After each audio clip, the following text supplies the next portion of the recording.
Welcome to VERSED, the ASCAP podcast. I'm your host, Eric Philbrook. Coming up on the pod today, we will feature an interview with the dynamic Techy Fatule, the popular Latin artist, singer-songwriter, and actress who has spent her whole life in the entertainment industry, and who in March, before all of this corona craziness began, stopped by ASCAP's headquarters in New York and sat down with ASCAP's Sarah Finegold for a fantastic interview.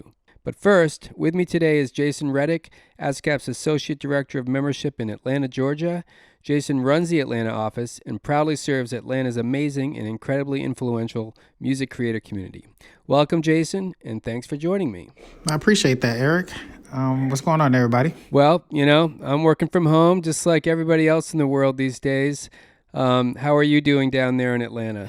I'm doing pretty good. I've had to revert back to being a third grade teacher because, of course, I have kids, and so it's very interesting between working with creatives and kids and learning some things that I learned years ago in school.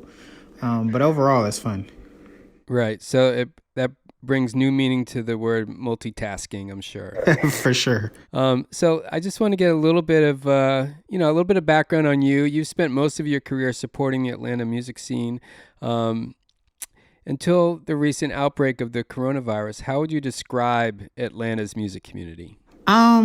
The community is very tight-knit. A lot of us have that support Atlanta, have been in Atlanta and around Atlanta, kind of started together interning and learning the ropes of the business and seeing how the business was done. So that in itself has kept the curation of how it's done in Atlanta, and everybody being very close and tight-knit and being able just to send a text to get somebody featured on a song or meet at a specific location or even pull up to people's houses to record, and you might run into somebody at a birthday party or the nightlife scene that's very fluent here and vibrant here, as well as even the restaurants. You always can run into people at certain restaurants and things like that. So I could say the scene in Atlanta has always been more of an outgoing scene. Everybody's always on the go and out and about within the city.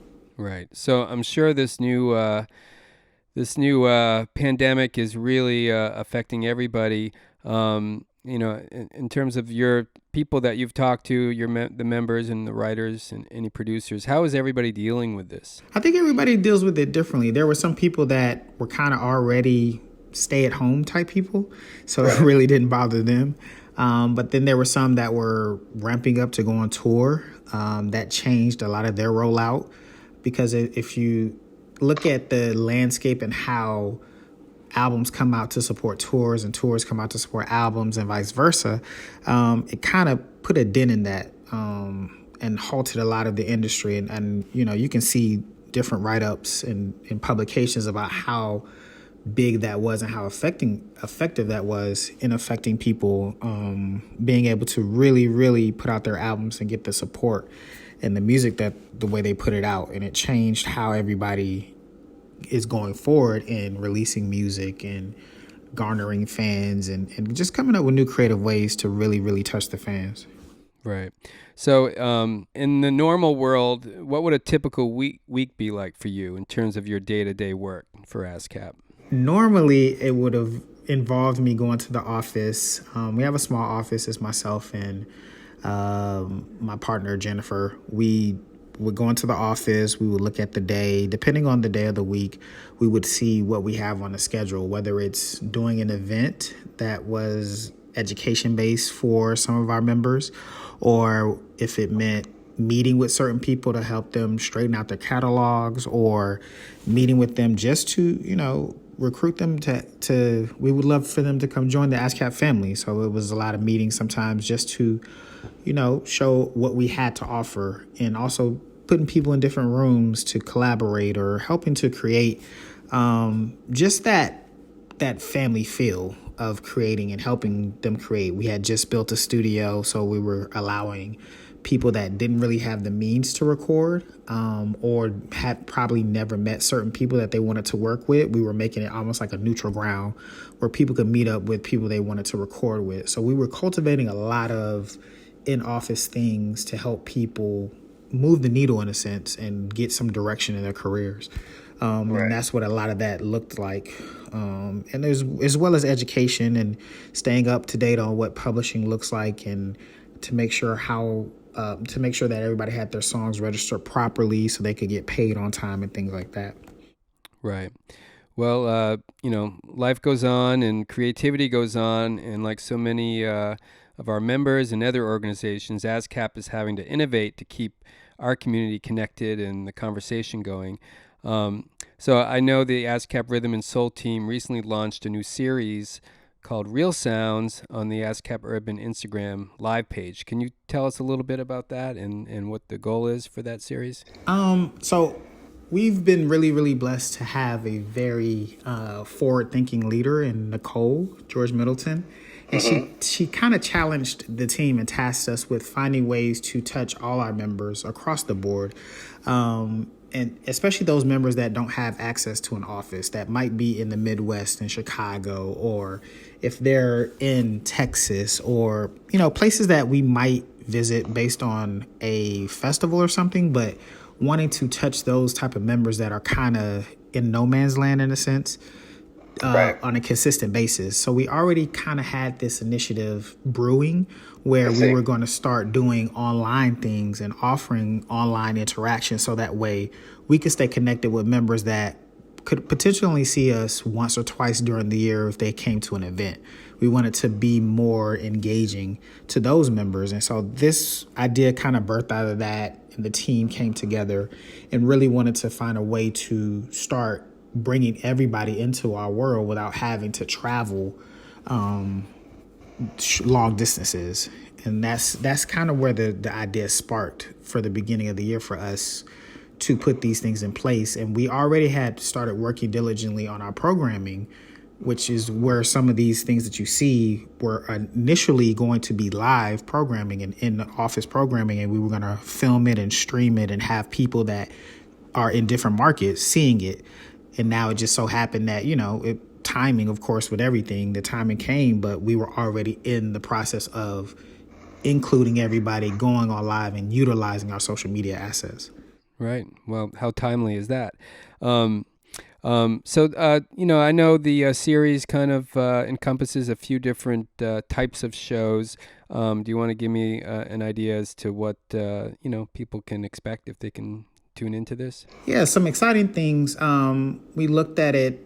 We kind of did we looked at some of our data and analytics and our feedback of what people like the most. And so that's how we kind of created the series. And so one of the featured parts of the series is Deconstructed, where we have a producer who's placed some fairly sized records. It doesn't have necessarily need to be world dominating records, but records that have carried some type of tune and had some success to allow everybody, almost life-changing records. And so we've gotten in with certain people, like Kid Class was the first one to do it, where, he was coming off of a major record in success with the record called Won't He Do It by Corinne Hawthorne on our gospel side. And he also did a huge record for Raheem Devine, Don't Come Easy. And so what we did was we wanted him to bring people into his world, other young, hungry producers who were just curious about how he went about creating his unique sound. And so it gave him a chance to go into his home studio, from home, of course, and film certain lines and how he created certain backdrops and certain sounds in it, and how he put together a beat almost from a skeleton form to its full form. And then he was able to, answer questions for people to figure out how they did collaborations, who he could potentially collaborate in the future, how is it just working with artists and things like that. And so it just really gave people an inside look into his world. And that's what Deconstruction does. It gives a look inside the producer's world and mind as they're creating some timeless records that we are familiar with.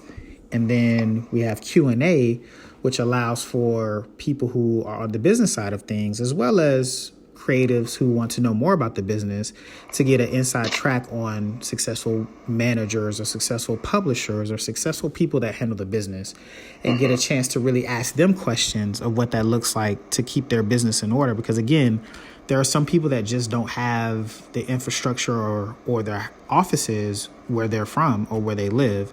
And then we have some that do, but they just don't know where to start. So this is almost a chance for them to be like, hey, I never thought about that, or I didn't know I needed. If I'm looking for a manager, I didn't know that's what I might want to look for when I'm looking for a manager. Or when I talk to publishers, how can I be the one to cut through the noise, in a sense, to be the one to get recognized that I have a product here that just might be something worth listening to. Right. And then the last one is the actual Real Sounds performance side of it.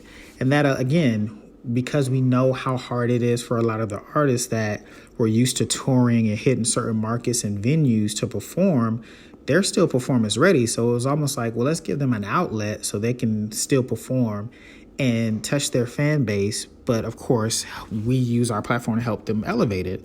And so that's where that performance piece came from. And so Brianna Babineau kicked it off.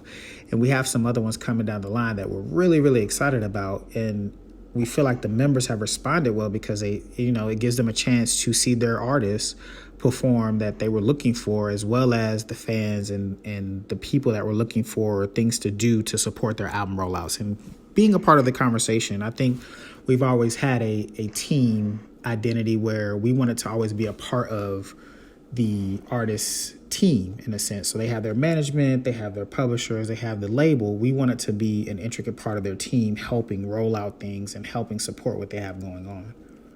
That's cool. That's very exciting. So you have next in the series coming up, I think Tuesday, April 21st. Who do we have on deck for that? So we have Dre Moon. He's doing his Deconstructed. And Dre Moon is an amazing producer. He's had a lot of hits. And that's another thing I feel like when we do these things, it allows for certain behind the scenes people that you might not recognize were involved with the record. It allows for them to almost introduce themselves and say, hey, I'm the guy that you're chasing for that sound, that you want to, pick my brain to really know why and how I'm able to create the music that I do. And so that's what's exciting about this. And so Dre Moon is up next, and, it's going to be a fun time. It's going to be a great thing for people to see and hear. That's very cool. When it's, such an exciting way to introduce some of our members to a wider audience, and for that audience to discover some of these people, like you said, who are kind of like behind the scenes, but are the ones creating those fantastic sounds. So what should people do if they want to make sure they don't miss out on this series? Definitely catch us at our Instagram, which is ASCAP Urban. That's ASCAP URBAN. And they can tune in there and catch us on our live, as well as follow the hashtag ASCAP Real Sounds. And they can always see what's going on. We always post when we're coming up. We always post the schedule and things like that. So they can definitely keep in touch with us that way. Well, thank you, Jason. I appreciate you taking time out of, raising children and keeping Atlanta safe. Hopefully I'll see you in the flesh sometime soon. For sure. No, I greatly appreciate that. And I just want to give a quick shout out to our team on the Real Sound side. It's Nicole, JJ, Jen, Danielle, Lauren, Christina, Karina. We're always making sure, and our ASCAP family just in whole, you and Aton and everybody else, and our fearless leader, Beth. And everybody's banded together at a time like this, all the genres. I think we've come together to really just support our affiliates and people that are a part of our team and family. So thank you guys for including us and making sure that, we're able to continue to support our base. Cool, man. Thanks again. All right, thanks. Singer-songwriter, artist, and actress Techy Fatule has lived almost her whole life in the entertainment industry. The daughter of Dominican showman Carlos Alfredo Fatule and writer and motivational speaker Tanya Baez, Techy grew up in Santo Domingo in a home filled with music and love for the arts. She studied piano, guitar, and honed her skills as a vocalist with the best teachers in the Dominican Republic. She started her career as a child star in the famous Latin American TV show Don Francisco and graduated from the prestigious Berklee School of Music. Her roles in music theater include Belle in Beauty and the Beast, Dina Jones in Dreamgirls, and Maureen Johnson in Rent, to name a few. In addition, she has been cast as the leading actress in 3 movies. A creative force to be reckoned with, Techy's debut album, Su Tiempo, positioned her as the next up-and-coming Latin American star. After releasing her second album, Capitulo Uno, she is getting ready to release Capitulo Dos in October of this year. A dynamic presence on the stage, she has performed and opened concerts for such artists as Juan Luis Guerra, Juanes, Ednita Nazario, Kahny Garcia, to name just a few. She recently sat down to talk with ASCAP's Sarah Finegold. Let's listen. Techy Fatule, welcome to VERSED. We're so happy to have you here at ASCAP HQ. Oh, Sarah, I'm really happy that you said my name how it is. Okay, good. I was hoping to get it right. Yes, really. I'm really excited to be here. Thank you for the invitation. Oh, absolutely. We're so thrilled you're here. I'd love to start off hearing about your songwriting process. Where does a song start for you? And are you more process-oriented, or do things happen more naturally for you? Yeah, it's really natural because it could be like in the car, it could be in the shower, it could be wherever. It's like a magical process because it's an idea that comes in through my head with the melody and with the thing I want to talk about in the song. Like my latest single, Llórame, I was in the shower and I had the idea of singing about, I want you to cry for me because I don't want to feel like I'm crying alone. And I did the melody and the idea at the same time. And then, then comes the process. Then I sit down and then I write the song. But it's kind of magical. It could happen when, like Shakira says, whenever, wherever. Oh, wow. Yeah, it's really magical for me. Yeah, so it seems like it comes out pretty fully formed for you. Yeah. And then at that point, what's the most challenging thing that you find in the creative process? I think I want to make songs that sound differently one from the other because I always sing about love or how do you call despecho in English? Heartbreak. Yeah. Heartbreak, yeah. I do a lot of heartbreak songs. So the melodies are kind of, you know what you want to say and what you want to make people feel, but the melodies you have to make it different so they don't sound alike. So that's a challenge for me, like to do a lot of music-wise things more complicated with the songs that I write. And if that's the most challenging part for you, what's the part that's the most fun that you can't wait to dive into when you get this idea for a song? I think what I want to talk about, like every song has its own story behind it, and it's not about my life, but I do get carried along. Like when I'm singing it, I feel like it's about me, even though I didn't write it about me. So once you have that, it's like it's my form of communicating with my fans, or even my form of communicating for myself. So that's very exciting. When I have the idea, I want to get it out. Yes. So you grew up surrounded by music, surrounded by people who were performers. And I was wondering, how does that inform your identity as a creator? How does that affect you when you're writing your music? Well, it's kind of difficult because it's the same as your father is a doctor and you want to be a doctor. Like, yeah, you're like you. Yep, both my parents are doctors. Yeah, it's like, you're always going to have that challenge, or that everybody's going to compare you, or you're going to feel like I'm not going to be enough. But there comes a time in life where you know who you are. Like it happens with maturity. Yeah. You know who you are. You know what's your sound. You know what you want to say, what you don't want to say. So it comes with time. Like when I was 15, maybe I didn't know who I was, and I was trying to dress like my mom or to sound like my dad, and people, they knew because you could see it. But now I am in my 30s. I am a mom, and now I know who I am, what I want, and I know the fans, they like people who have authenticity. So that happens for me with time. Yeah.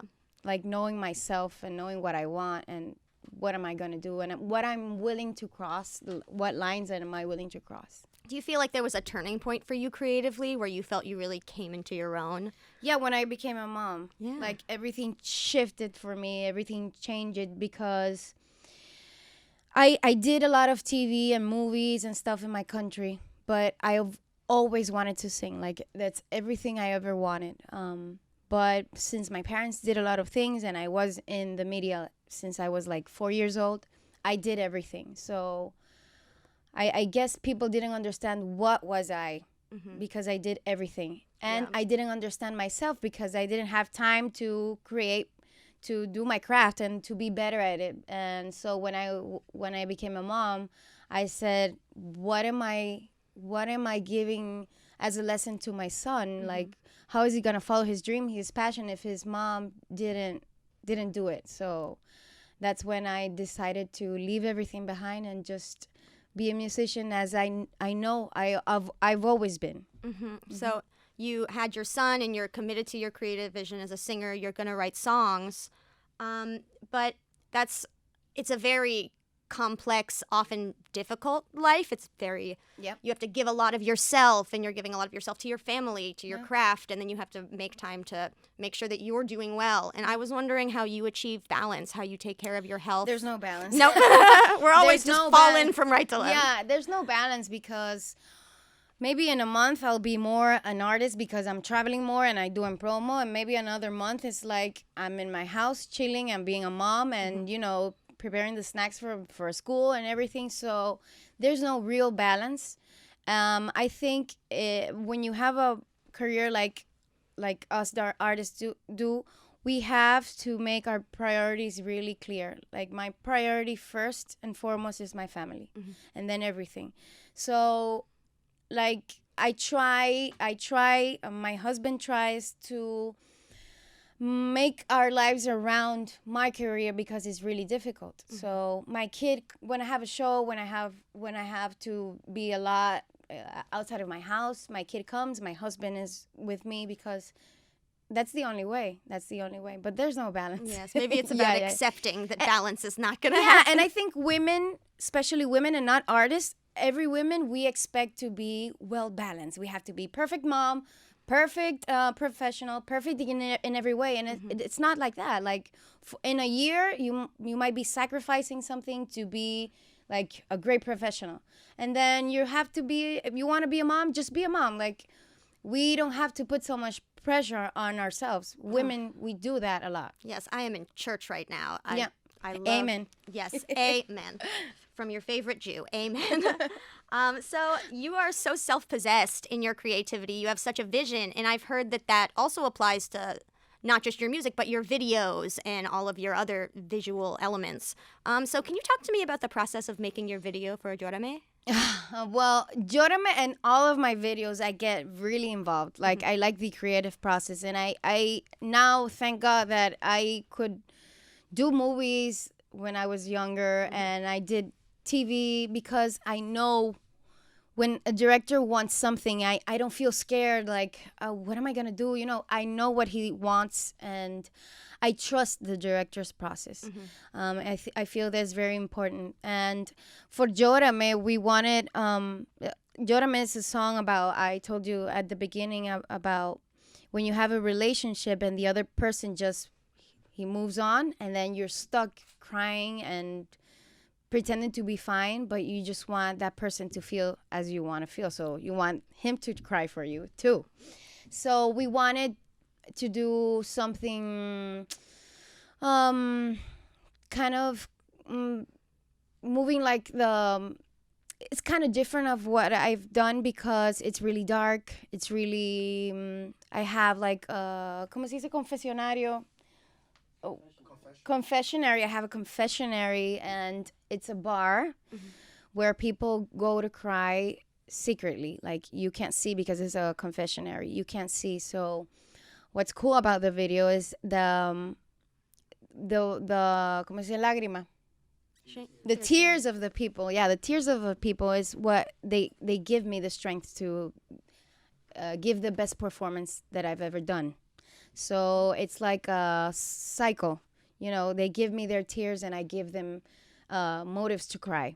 So it's a really kind of dark video that demanded a lot of my performance.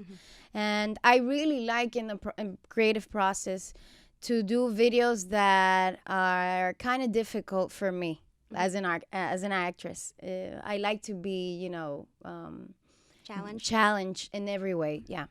And you've been in the industry in different capacities for a long time. I was wondering if you could remember sometime when you first started out to now, if there are any really positive changes that you've seen in the industry as long as you've been working in it. Well, I think with women is really different. Like, I feel women are more empowered. Women are more, I think they do whatever they want to do.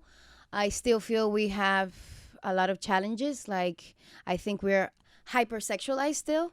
Like, I did like that in the 90s when Alanis Morissette, Tracy Chapman, Natalie Imbruglia, those type of women were in the industry. It wasn't over-sexualized.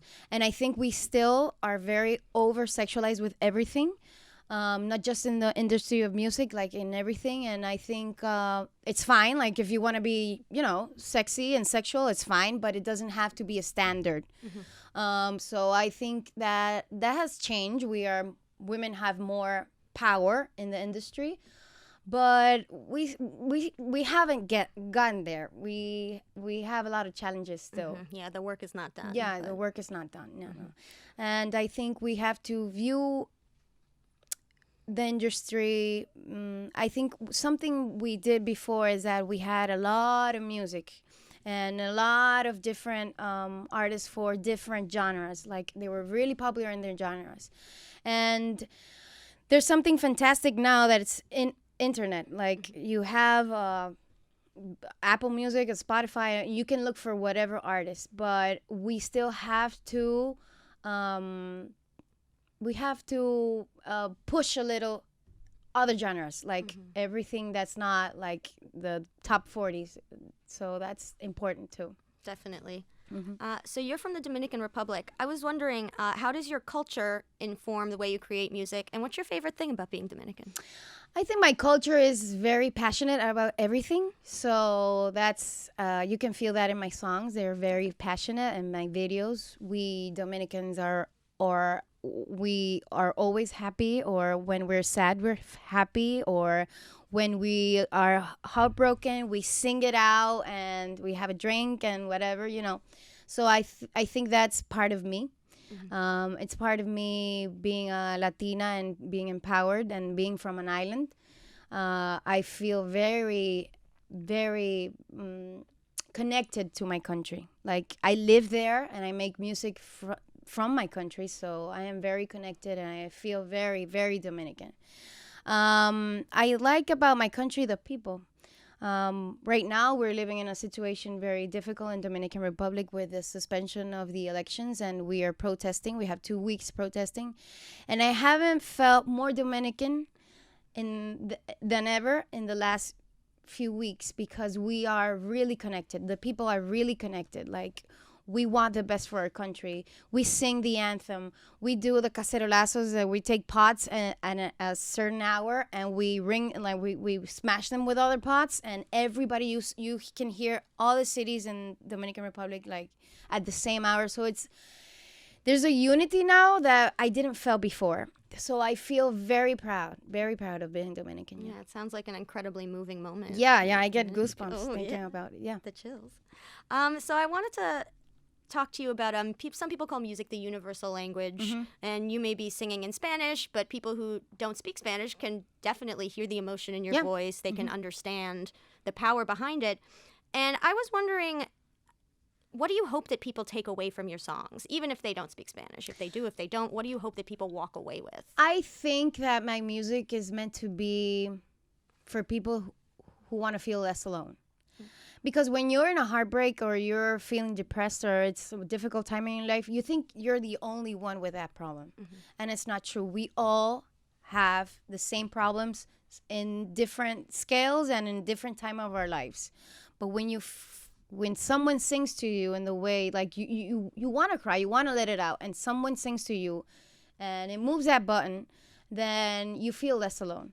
So that's what I get a lot of comments from the fans, that they feel less alone and they feel like I've written the song for them.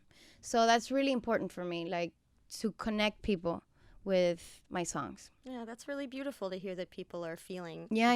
much. Yeah, and they from don't, something that it's came true. from They you. don't have to understand. I have fans that are American, or maybe, you know, the other day someone from India wrote to me.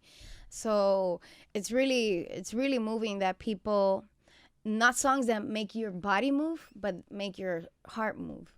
I love that.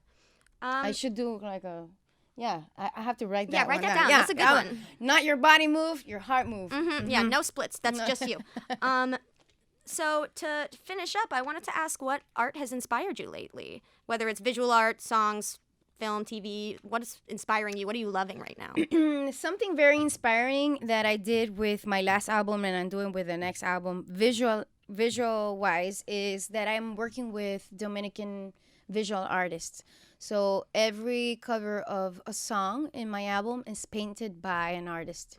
So it's very, very touching. Like, you want to be better because there's people with a lot of talent in my country. And I wanted to show the world, like, it's art 360. You can see it, you can feel it, you can hear it. So that's really moving. And I have a lot of artists, I'm listening to. But I'm kind of, like, I go back. Like, I'm listening to a lot of Fleetwood Mac because when I was growing up, I maybe heard a song or a few, but now I'm listening to the whole album and I am getting very inspired, like, to do something modern, but maybe listening to those type of songs or maybe those type of artists. Like, I listen to a lot of Juan Luis Guerra from my country, and I listen to the way he writes, and I'm talking about the 80s, and I'm like, wow, this has to come back. And I know a lot of artists that are trying to make great music that I like to support. I like to go to concerts or maybe buy their music on the platforms. Yeah. Oh, how wonderful. Well, a brilliant creator, a beautiful soul. Thank you. Thank you for being here. Gracias. Muchas Thank you. gracias. Gracias, Sara. I'm really happy to be here. Wasn't that great? I love that conversation. Techy is such a wise, warm, and wonderful person. If you'd like to get to know her more, follow her on socials at Techy Fatule. That's TECHYFATULE. Now, let's keep the Latin music vibe going and dip into something from the ASCAP archives. Here's a clip from our Latin Goes Mainstream panel at the 2019 ASCAP Expo. You'll hear some wise words from Linda Briseño, the Venezuelan singer-songwriter, producer, and trumpeter who also goes by the stage name Ella Brick. She made history in 2018 when she became the first woman to win Producer of the Year at the Latin Grammy Awards. Here she talks about how surrounding herself with those who excel in her areas of weakness means she is constantly being educated. Check it out.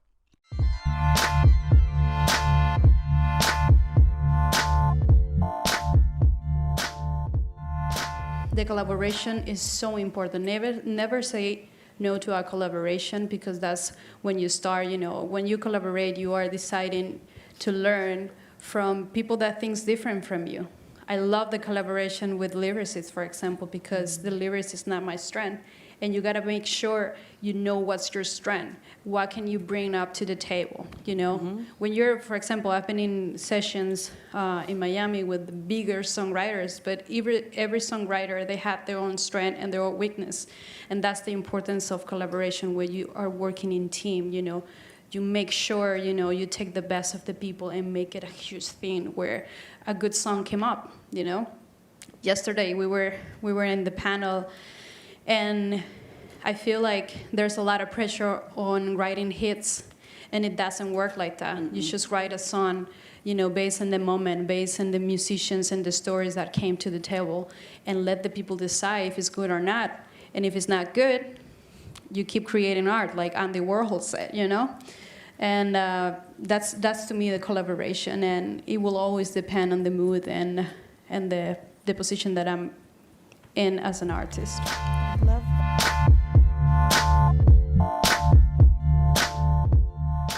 If you are a music creator, ASCAP wants to support you however we can. We've put together a website called Music Unites Us, with resources to help make sure you stay healthy, creative, connected, and financially stable.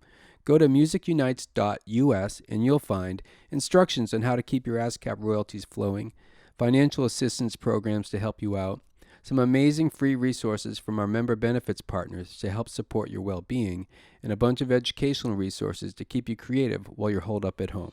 Thanks to everyone who helped out with this episode. Jason Reddick from ASCAP's Atlanta office, Sarah Finegold for her great interview with Techy Fatule, The Midnight Hours, Adrian Young and Ali Shahid Muhammad for our theme music, Benjamin Keynes of Sight Sense Productions for audio and video editing, Rachel Choi for graphic design, and as always, Kate Cordova for her social media support.